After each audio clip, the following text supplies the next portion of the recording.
Merci à Industrie du Maroc.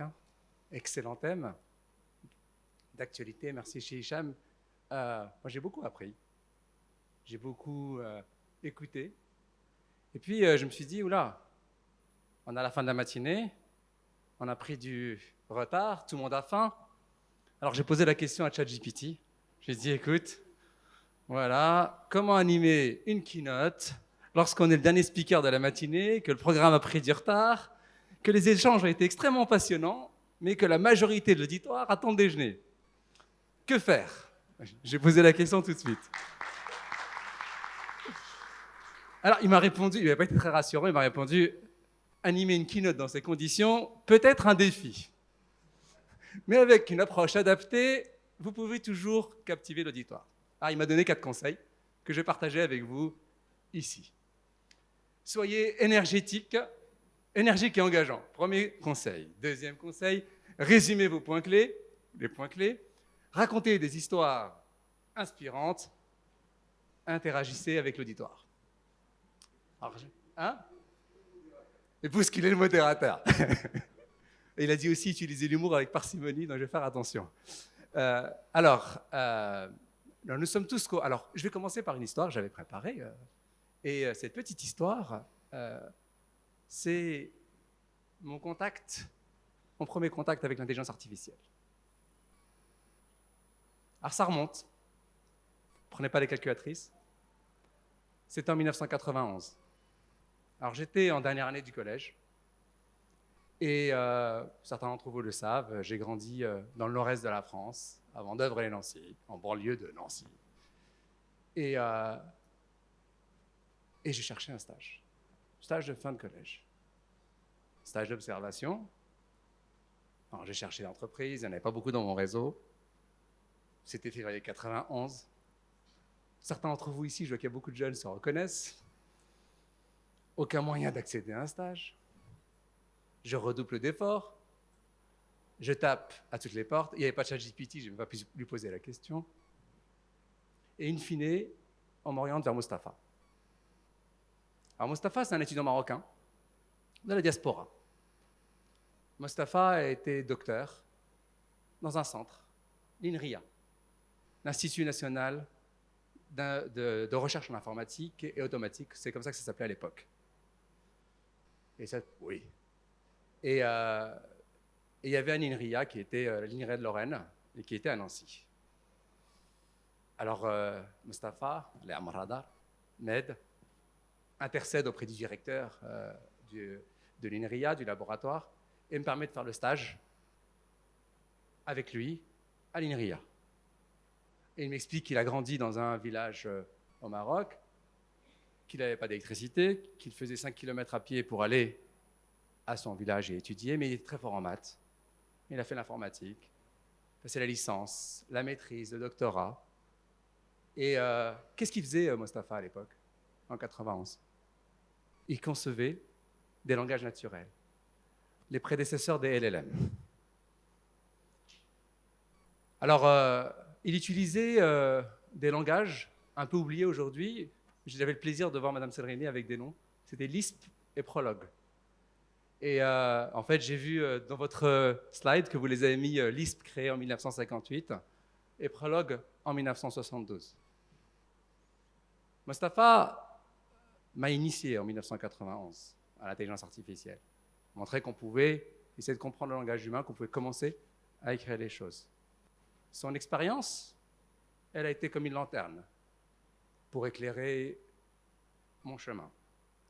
J'avais été piqué par la technologie et j'avais été émerveillé par la puissance de l'intelligence artificielle, et vous savez qu'à l'époque, c'était beaucoup moins puissant qu'aujourd'hui.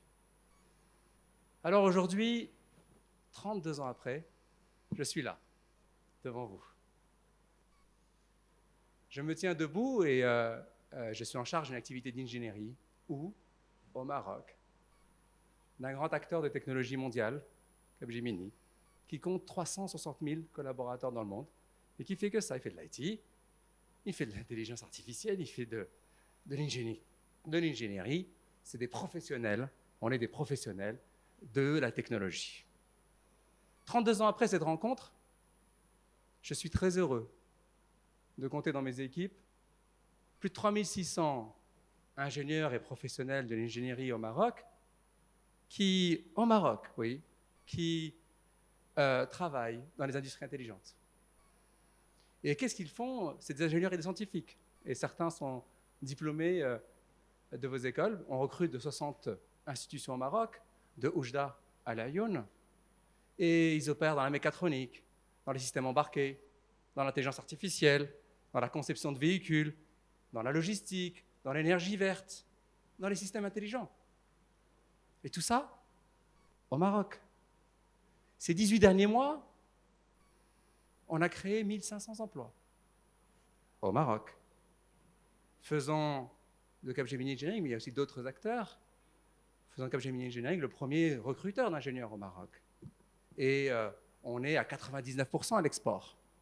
Donc, qu'est-ce qu'on fait? On vend, on exporte du savoir-faire marocain à des grands donneurs d'ordre, dans l'aéronautique, dans l'automobile, dans le ferroviaire. Et on sert 13 pays dans le monde, en Europe et aux États-Unis. J'étais très heureux, ce Mimoda, de voir que d'autres entreprises, et on se connaît par ailleurs, travaillent et exportent le savoir-faire marocain technologique, du matériel, mais aussi des éléments scientifiques.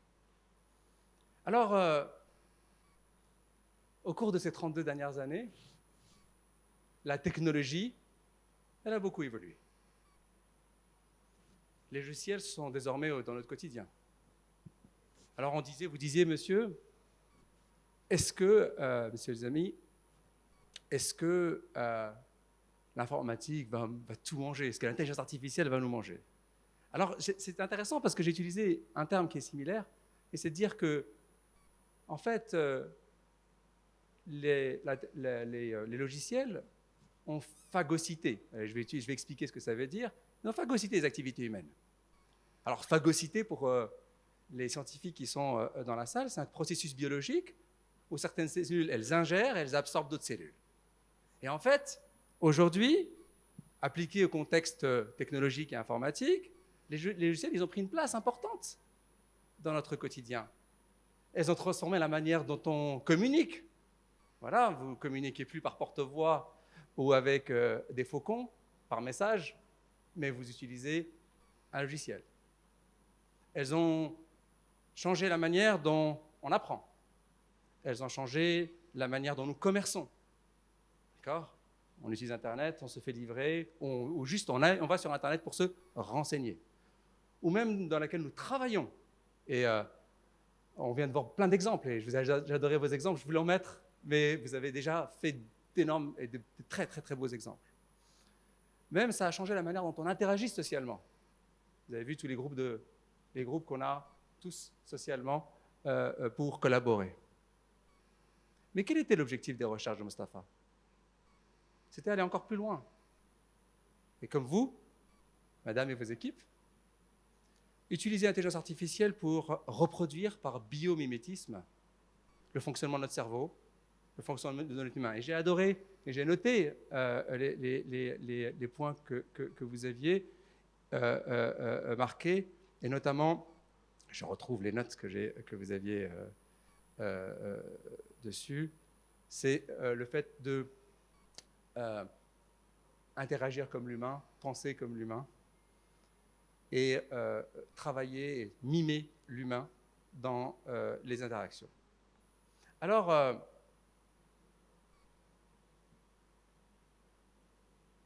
penser comme les humains, penser rationnellement, c'était ça. Agir comme les humains, agir rationnellement. Alors, je ne sais pas s'il y a une vidéo. La vidéo. Régis, s'il vous plaît, lancement de vidéo. Et c'est pour montrer comment, dans ces 32 ans, une spin-off, le Boston Dynamics, montre comment on a mimé l'humain. Vous les connaissez, beaucoup d'entre vous connaissent, mais c'est pour voir comment, d'année en année, les robots se sont sophistiqués et on a de plus en plus mimé l'humain.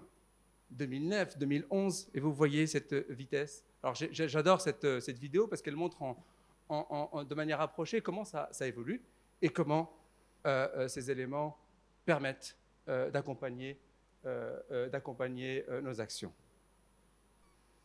Alors, Vous vous rappelez du concept de phagocytose. Là où l'informatique a phagocyté nos activités, l'intelligence artificielle est en train de faire quoi? De phagocyter l'informatique. En fait, aujourd'hui, plus besoin de programmer.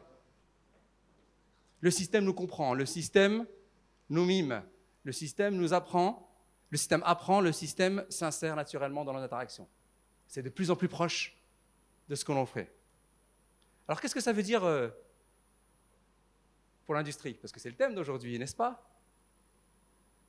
Je vais reprendre quelques mots, de l'automatisation à l'autonomisation. Alors, concrètement, dans l'industrie, 4 niveaux d'impact. Et vous en avez vu beaucoup d'exemples aujourd'hui. 4 niveaux d'impact. Le premier, c'est l'avatar de l'opérateur, ou l'opérateur augmenté. Et on a vu cet élément d'opérateur augmenté, ou l'ingénieur augmenté. Donc, on augmente les capacités de l'humain. On lui fournit l'ensemble des informations en temps réel. On lui évite les erreurs. On automatise ses tâches. On augmente sa productivité. Elle peut aller de 10%, comme on l'a cité dans le rapport Capgemini, mais on peut aller aussi à 80%, 90%. Vous imaginez aujourd'hui, quelqu'un qui veut traduire un livre, les traducteurs de livres dans les différentes langues, ça peut aller beaucoup, beaucoup plus vite. Suggérer en temps réel des solutions en mobilisant les meilleures bases de connaissances. Et ça, on en fait déjà au Maroc. D'accord? Avatar, ou l'ingénieur augmenté. Deuxième point, le jumeau numérique du produit. Le jumeau numérique du produit. L'opérateur, on l'augmente. De l'autre côté, qu'est-ce qu'on fait? On prend le produit et on se dit sur le produit, comment on peut le concevoir plus rapidement? Quel va être le look and feel du produit? Vous prenez une voiture, avant même qu'elle soit produite. Dès la conception, comment je fais pour avoir une vision à taille réelle du look and feel, de la performance, des caractéristiques physiques, des caractères durables, de l'utilisation du lithium, de la durabilité, des kilométrages qui ont été effectués. Et on va même observer et intégrer, ça c'est quelque chose qui n'a pas été dit ce matin, les retours des utilisateurs pour encore améliorer le produit. Donc vous allez observer, on en a un peu parlé, hein, oui c'est vrai, sur le lave-glace et les vitres. On va regarder comment les personnes se comportent, on va pas faire des surveilles, et on va aller beaucoup, beaucoup plus vite pour concevoir des nouveaux produits, des nouveaux services, augmentation, phénomène de la productivité. Co-construire, mais construit avec les retours de la data d'observation des individus, et on va augmenter la productivité. Ça, c'est le deuxième. Le jumeau, donc le jumeau du produit. Troisième élément, le jumeau numérique du produit. Troisième élément, c'est le processus de travail robotisé.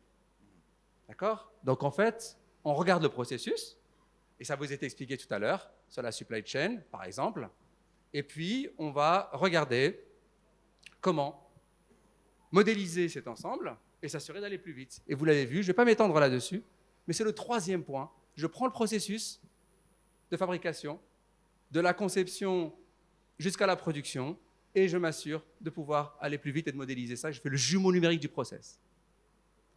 Et puis enfin, je vais faire le jumeau numérique de l'usine, du département, de l'entreprise, pour voir comment je peux encore améliorer la collaboration entre les personnes, comment je peux accélérer l'allocation des ressources, comment je peux aller encore plus vite dans ce que je fais. Vous avez vu ces 4 dimensions? Vous avez un opérateur qui est augmenté, vous avez le jumeau numérique du produit, vous avez le jumeau numérique du processus, ou vous avez le processus robotisé, ou vous avez le jumeau numérique du service ou de l'entité ou de l'université. Ces quelques réflexions, elles montrent à quel point, en fait, notre intelligence artificielle s'ancre au quotidien sur ces 4 dimensions. Alors, et c'est là mon optimisme, pour créer tout cela, il faut quoi? Il faut des talents.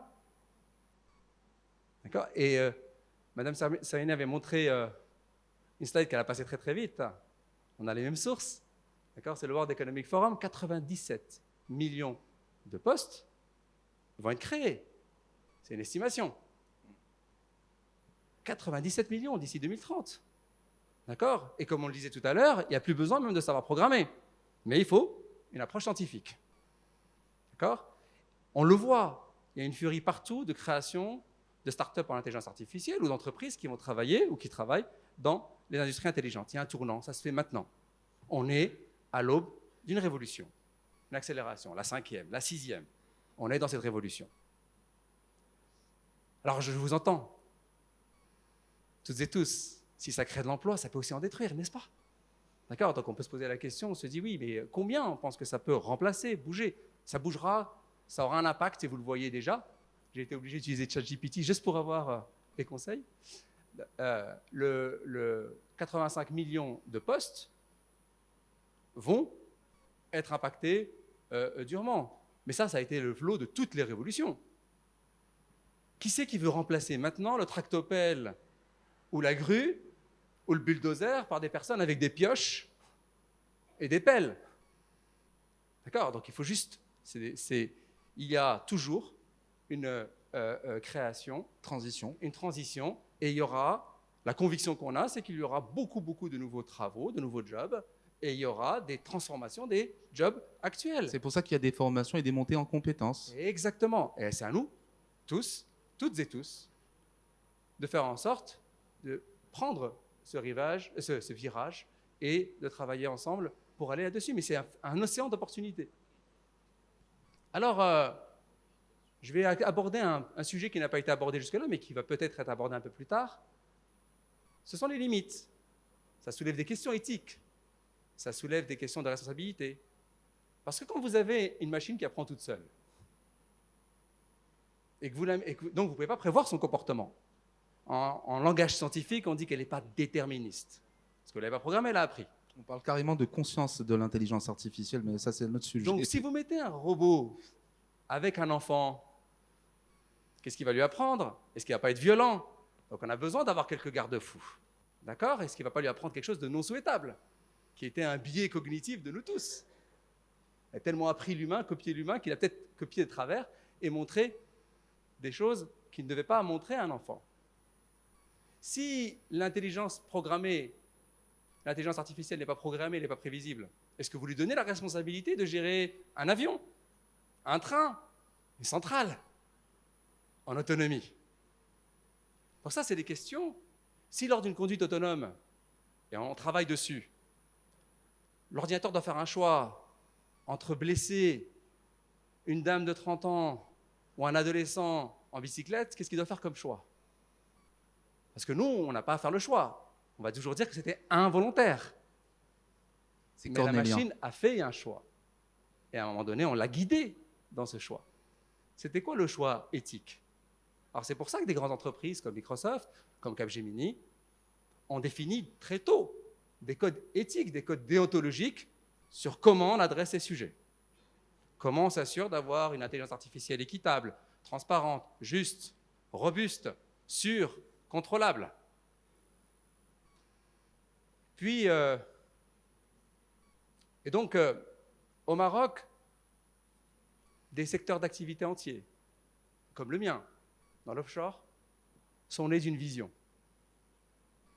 On a eu l'automobile, on a l'aéronautique, c'est incroyable ce qui se fait, et tu le sais, ce qui se fait au Maroc, on a des métiers mondiaux, on a l'offshoring, et qui font du Maroc une destination technologique pour un certain nombre de métiers. Qui aurait cru, il y a 20 ans, qu'au Maroc, nous serions capables de fabriquer des voitures, des nacelles d'avions, de designer et concevoir des parties entières de véhicules pour des grands noms, pour des BMW, des Stellantis, des Renault, des Airbus, des Alstom, des Porsche. Qui aurait cru qu'au Maroc, on aurait un des ports les plus efficaces du monde, des usines de montage de voitures, des usines de fabrication, et que nos produits, nos savoir-faire seraient demandés par des grands acteurs mondiaux? Je vous le dis, le Maroc dispose de tous les atouts pour devenir un acteur, peut-être pas majeur, mais un acteur de l'IA dans les années à venir. Je vois des talents phénoménaux, j'en ai vu aussi dans la salle. Et puis nous, on en voit tous les jours. Venant d'universités, venant des écoles d'ingénieurs, nos jeunes, qui sont là avec beaucoup d'enthousiasme et qui peuvent créer des potentialités de folie dans notre pays. Sous l'impulsion de Sa Majesté, notre pays a mis en place l'infrastructure, les écoles d'ingénieurs, les instituts de formation, les dispositifs permettant de favoriser l'éclosion de ces secteurs. Et d'ailleurs, vous avez vu des exemples, vous avez vu le nombre d'intervenants dans les universités qui travaillent sur l'intelligence artificielle. C'est au Maroc. L'intelligence artificielle est déjà présente, comme vous l'avez dit, partout. Dans notre quotidien, quand vous utilisez Google, c'est l'intelligence artificielle. La question, c'est est-ce que vous êtes créateur ou consommateur? Mais c'est partout, c'est là. On n'attend pas, on n'est pas en retard, on n'est pas en avance. Est-ce qu'on est créateur? Est-ce qu'on utilise des potentialités? Mais c'est là. Dans nos équipes, nous avons des centaines de personnes qui travaillent déjà pour les meilleurs acteurs mondiaux et qui fournissent à partir du Maroc des solutions à base d'intelligence artificielle. Alors des Mustapha, vous vous rappelez, hein, celui qui m'avait pris. Au début de l'histoire? Oui, il y en a des dizaines de milliers au Maroc et dans la diaspora dans le monde. Faisant partie des pionniers de l'intelligence artificielle, et vous en faites partie, et beaucoup d'ici, vous en faites partie, et vraiment j'ai été impressionné par ce que vous nous avez présenté. Et nous pouvons nous appuyer sur ces compétences, sur notre jeunesse, pour faire face aux défis et pour positionner le Maroc en tant qu'acteur de premier plan en intelligence artificielle. Soyons, comme Mustapha, acteurs de cette transformation et une lanterne ou un projecteur pour les générations qui arrivent, pour les générations futures. Celle d'un monde prospère, celle d'un monde durable. Merci. Merci. Chapeau, Monsieur Lasselet. Belle storytelling, vraiment, par rapport à ce 4e keynote. Alors, je sais qu'il y a beaucoup de questions. Malheureusement, il y a un déjeuner aussi. On va faire une transition rapidement sur le panel 2. Si vous rebondissez très rapidement, s'il vous plaît, parce que... Merci d'abord pour votre excellente présentation, mais j'aimerais bien te dire que je suis maintenant sûr et certain que l'intelligence artificielle ne dépassera jamais l'être humain, surtout parce que vous avez commencé par les réponses de chaque GPT et vous avez dépassé largement la réponse qui a été proposée par chaque GPT. Bravo, cher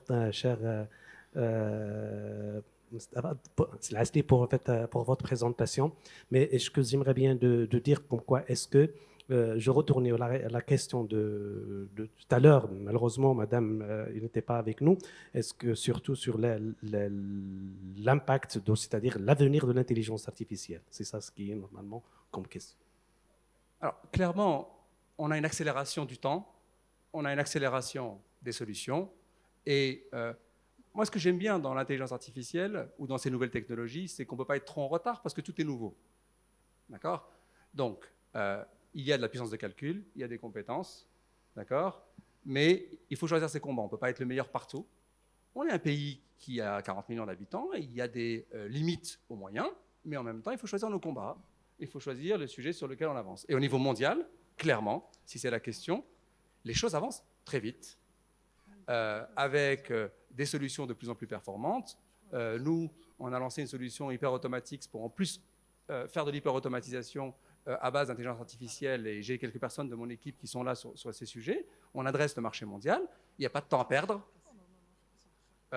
Mais pour moi, les places sont à prendre, c'est-à-dire qu'il y a des choses qui bougent, il y a des moyens phénoménaux, je vois des très belles compétences ici, mais surtout, je vois aussi des personnes qui agissent. Alors forcément, le Maroc a beaucoup de défis. Okay? Et on ne peut pas dire, voilà, je comprends des frustrations, se dire, est-ce qu'on peut avoir l'intelligence artificielle partout? C'est compliqué. Maintenant, est-ce qu'en ayant un certain nombre de choix sur des secteurs spécifiques, et on le voit, il y a l'impulsion de Managem, d'autres, travailler avec l'intelligence artificielle pour pousser et positionner le Maroc sur un certain nombre de sujets, moi j'en suis convaincu. Il faut choisir nos combats, on le fait au quotidien, un certain nombre d'acteurs le font, un certain nombre également d'universités le font, parce qu'en fait vous choisissez, vous ne faites pas tout. Et à ce moment-là, on s'organise en grappes, en écosystème, pour accélérer. Mais on ne peut pas accélérer seul, on accélère aussi en écosystème mondial. Et c'est pour ça que des multinationales aident, pas parce qu'elles aident, c'est parce qu'elles veulent ces compétences. Il y a une guerre de talents, il y a une guerre de compétences. On a des talents brillants, femmes et hommes, on a beaucoup de femmes qui sont relativement au reste du monde dans le sujet, et j'en suis très, très, très heureux. Et ça nous positionne correctement pour avancer sur le domaine. Merci, Céleste. Alors, sous vos applaudissements,